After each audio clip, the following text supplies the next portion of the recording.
పెళ్ళిళ్ళు కాకపోవడానికి వాస్తుపరంగా ఉన్న సమస్యలుగా లేదా కారణాలుగా ఏమైనా ఉంటాయంటారా? అంటేనమ్మా, శాస్త్ర ప్రకారము మనకు పిల్లలు వయసులో ఉండి ఎదిగారమ్మా, కానీ వాళ్ళకు కొన్ని వివాహ గడియలు రావు. ఓకే. అయితే జాతక పరకంగా వివాహ గడియలు కొంతమందికి రావమ్మా.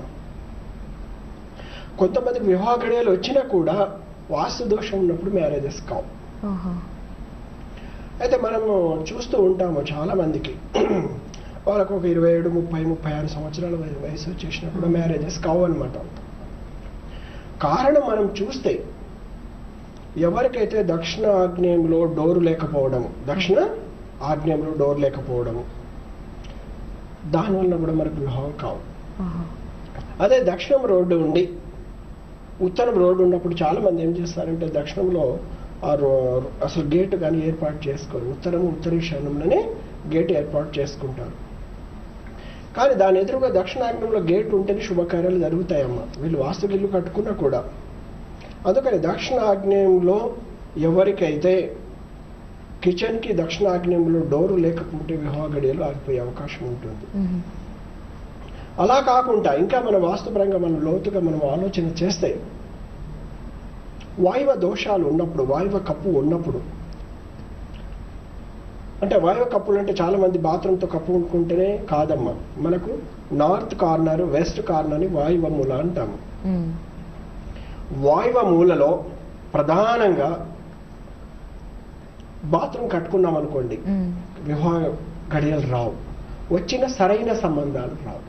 అలా కాకుండా మెట్లతో కప్పు వేసుకొని ఉన్నామనుకోండి, ఇంట్లో అమ్మాయికి మ్యారేజ్ అవుతుంది, కానీ మ్యారేజ్ అయిన తర్వాత అమ్మాయి ఇంటికి వచ్చి కూర్చుంటుంది, ఎందుకంటే వాయువులలో మెట్ల ద్వారా కప్పు పడి ఉన్నది. అలా కాకుండా ఇతరుల కప్పు ఉందనుకోండి, అప్పుడు దోష సాంద్రత తగ్గు ఉంటుంది. ఎలా ఉంటుందంటేనమ్మా, వివాహాలు బాగా ఆలస్యం అవుతూ ఉంటాయి. అందుకనమ్మా ఏదైనా కూడా మనం కార్నర్స్, 4 కార్నర్స్ అనేది ఉంటుంది, ఈశాన్యము, ఆగ్నేయం, వాయువు. ఈశాన్యం కారణంలో ఎలాంటి బరువులు కానీ ఏది లేకుండా చూసుకోవాలి. అదేవిధంగా వాయువులో కూడా ఎలాంటి కప్పు లేకుండా కనీసం 1 మీటర్ ఖాళీ స్థలం ఉండాలి. ఆగ్నేయంలో కూడా 1 మీటర్ ఓపెన్ స్కై ఉండాలి మనకు. ఎప్పుడైతే మనకు తూర్పు, ఉత్తరము, ఇందులో ప్రధానంగా ఆగ్నేయ కార్నరు, వాయువ కార్నరు, ఈశాన్యం, ఈ 3 కార్నర్లో చెట్ల పొదలు కానీ చెట్ల తీగలు కానీ ఏది లేకుండా ఓపెన్ స్కై పరిశుభ్రంగా ఉన్నప్పుడు మనకు తూర్పు ఆగ్నేయమని యోగిస్తుంది. తూర్పు దిక్కు నుంచి ఇంద్రుడికి అనుగ్రహం మనకు ఉంటుంది, ఈశాన్యం నుంచి ఈశ్వరుడు అనుగ్రహం మనకు ఉంటుంది, ఉత్తరం నుంచి ఉత్తర దిక్కు నుంచి అనుగ్రహం మనకు ఉంటుంది. అలాగనే మనకు వాయుమూల నుంచి కూడా వాయుదేవుడి అనుగ్రహం మనకు ఉంటుంది. అలా కాకుండా వాయువ కప్పు ఉన్నప్పుడు ఏమవుతుందంటే మా వివాహములు ఆలస్యం అవ్వడం. ఇప్పుడు ఉదాహరణకు నేను చెప్తాను కదమ్మా, ఇప్పుడు మెట్లతో మొత్తం కప్పేసి ఆ మూల మొత్తం కప్పేసామనుకోండి, అమ్మాయి మ్యారేజ్ అయినా కూడా ఏదో కారణం చేత ఇంట్లో కూర్చుంటుంది, ఇంట్లో మగపిల్లలు ఉన్న మ్యారేజెస్ కావు, ఆలస్యం అవుతూ ఉంటాయి, సరైన సంబంధాలు రావు.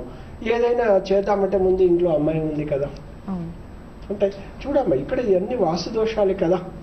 అందుకనమ్మా మనం డిజైన్ చేసుకునేటప్పుడు చిన్న స్థలమైనా పెద్ద స్థలమైనా పర్ఫెక్ట్గా మన వాస్తు ప్రకారం డిజైన్ చేసుకుని గృహ నిర్మాణం చేసుకుంటే ఇలాంటి కర్మ దోషాలను కూడా మనం అనుభవించము.